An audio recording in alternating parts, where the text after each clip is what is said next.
सर्वांचं अगदी मनापासून स्वागत आहे. तिळगुळ बनवायची अतिशय साधी आणि सोपी ट्रिक आपण पाहणार आहोत.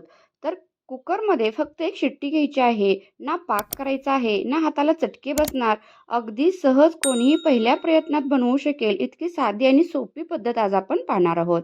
यासाठी पॅनमध्ये 1 वाटी शेंगदाणे भाजून घ्यायचे आहेत.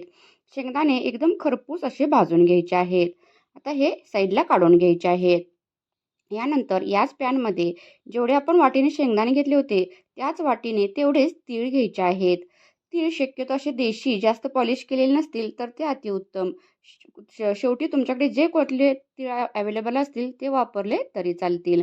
तीळसुद्धा मध्यम आचेवरती एकदम छान असे फुलेपर्यंत भाजायचे आहेत, काळे पडू द्यायचे नाहीत. तीळसुद्धा आपले आता हे छान भाजलेले आहेत.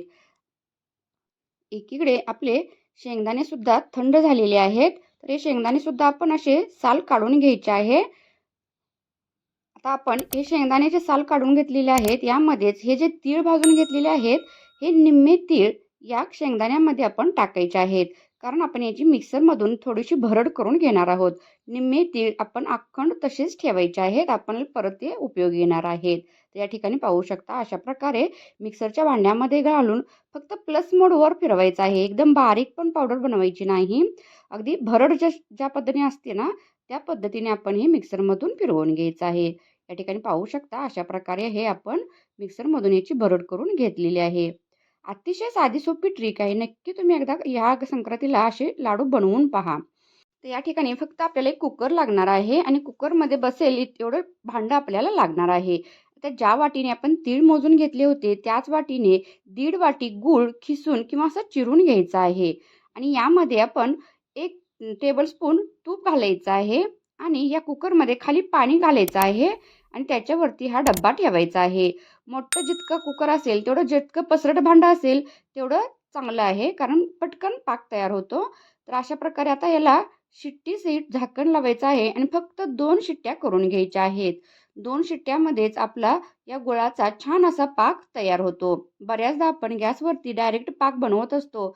बऱ्याचदा पाक तो पुढं जातो किंवा खूप कच्चा राहतो आणि आपले लाडू बिघडतात किंवा लाडू वळायला आपल्याला अगदी थोडा जरी उशीर झाला तरी ते मिश्रण जे आहे ते एकदम पुढं जातं आणि फकफकीत होतं. त्याचे लाडूसुद्धा बनले जात नाहीत. तर अतिशय ही चांगली अशी ट्रिक आहे. तर आता आपण हे जे साईडला तीळ काढून घेतले होते, यामध्ये आपण हे मिक्सरमधून केलेली भरड यामध्ये मिक्स करायची आहे. कुकरला सुद्धा 2 शिट्ट्या झालेल्या आहेत. कुकर थंड झालेला आहे. आपण आता हा गुळाचा डब्बा काढून घ्यायचा आहे. या ठिकाणी पाहू शकता हा गूळ पूर्णपणे वितळलेला आहे.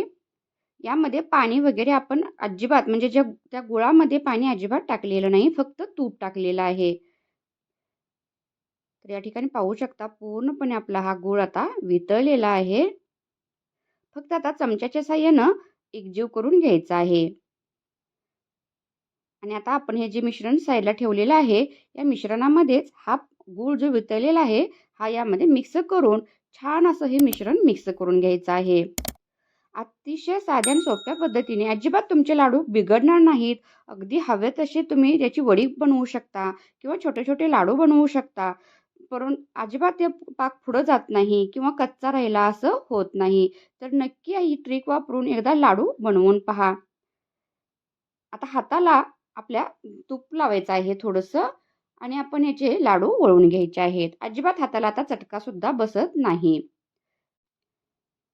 अशा प्रकारे आपण हे सर्व लाडू वळून घ्यायचे आहेत.